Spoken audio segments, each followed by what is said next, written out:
This is the Hakko FM-203.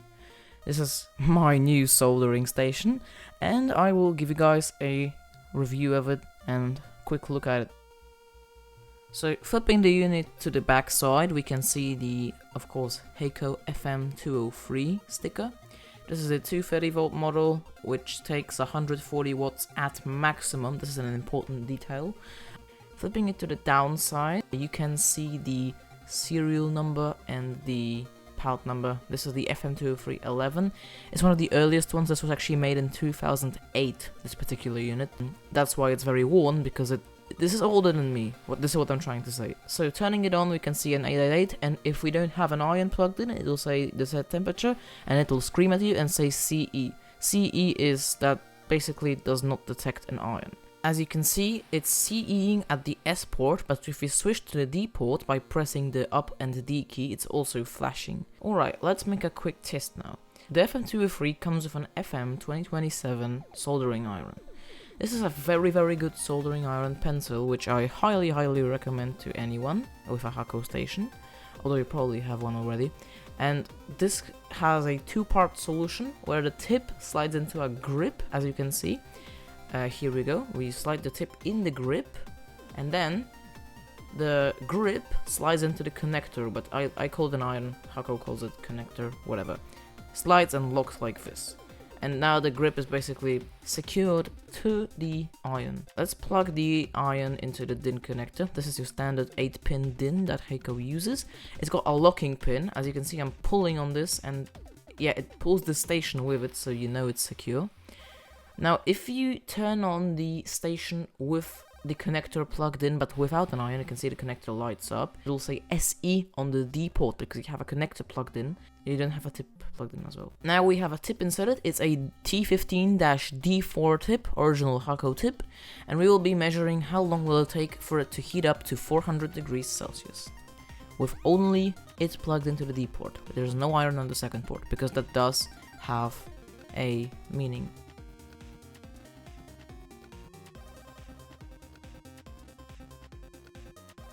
As you can see, it heated up very quickly to 400C, no problem. Here you go, as a proof, we got some solder. It's melting it like a champ, look at that. Nice. So this is a comparison with two FM-2027 irons plugged in. I've got two 634 iron holders here, just for them to hold the iron for me.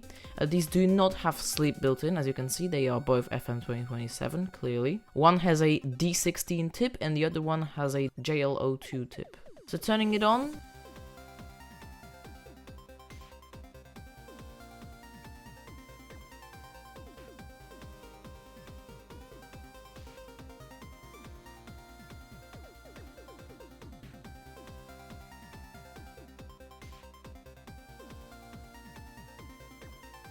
very quick heat up for what two irons are. The D port iron with the JL02 melts solder very quickly, as you can see.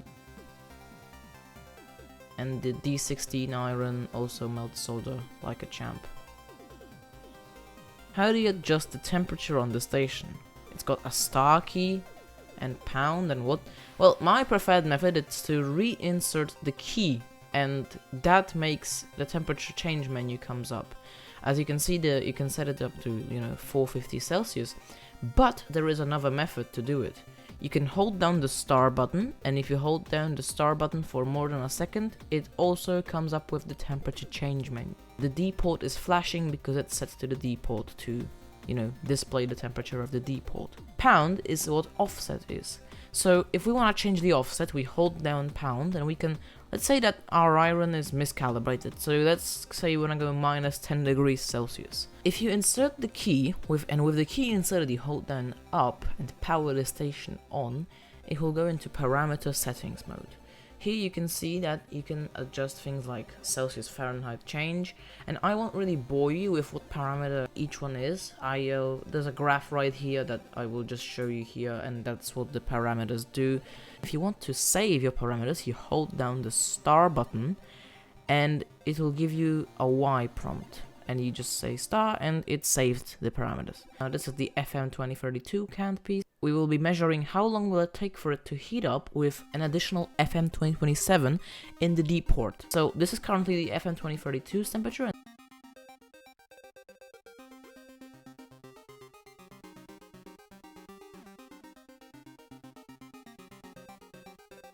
As you can see, it melts solder really nicely, and let's just, yeah, that's a big blob. Let's just clean with the 599B.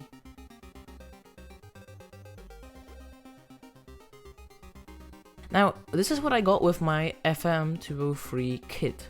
And this is a lot of stuff. I paid $150 for this. This is actually the best deal I've got in my life. So thank you, Mr. Kuba from OLX. You are a very nice seller, and I thank you for this deal, my friend.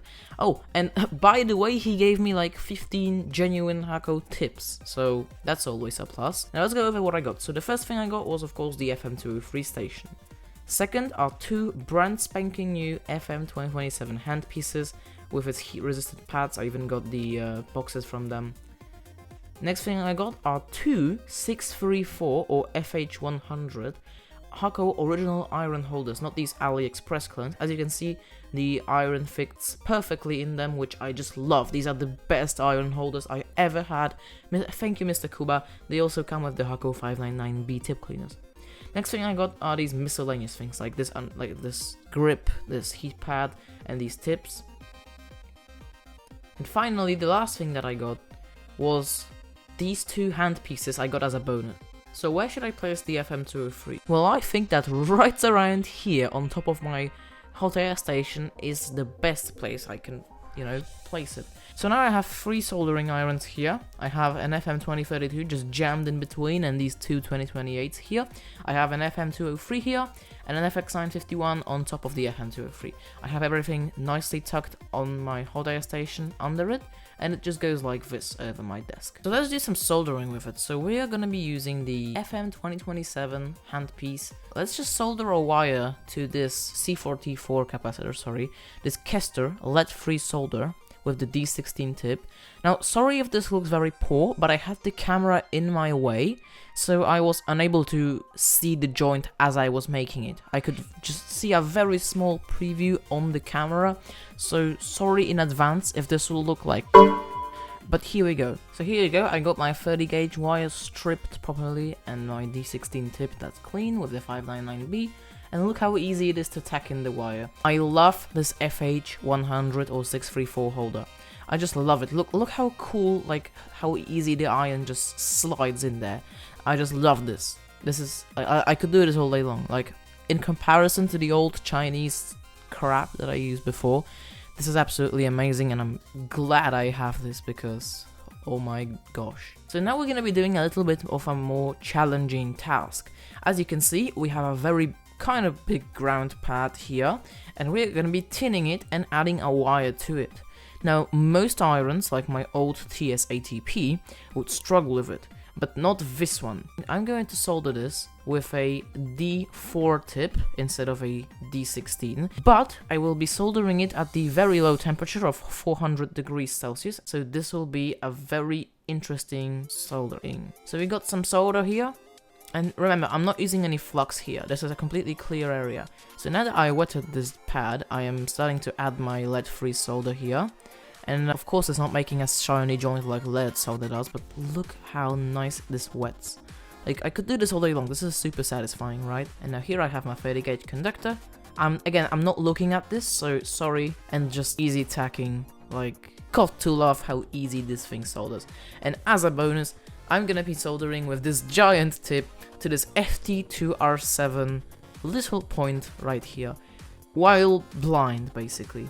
Let me just try that. So I will wet this, and then I will add some lead-free solder right here. And I have my conductor here, and I'm not looking at this, sorry. Yeah, this looks like not the best soldering, but I wasn't looking. Like, I'm basically doing all this blind, just for you guys. But what I'm trying to suggest is that this solders like a champ. So, in conclusion, what do I think about the Hakko FM-203? Well, I think this is an excellent soldering station, just like my 951 over there, but this is a lot better than it, obviously. That explains the rather big price difference between them. These are basically the same station, but this is like two 951s in one. Also, this supports almost all of Hakko's FM series handpieces.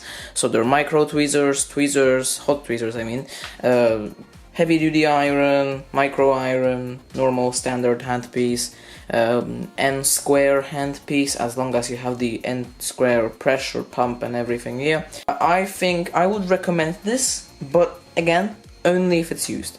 I would not recommend this as a new product for a price that they ask, because I think that the price for this is an absolute joke as a new product. Only used, if not used, don't buy it. I bought this for $150 exchanged, and I think it was a very, very, very good deal. That's why I bought it. But I'll keep using my 951 because it can drive another iron while this one drives two, so I can have 3 irons, 2 standard and 1 micro, so yeah. But anyway, thank you for watching. If you made it this far, congrats, and hope I made your purchase decision easier. Bye.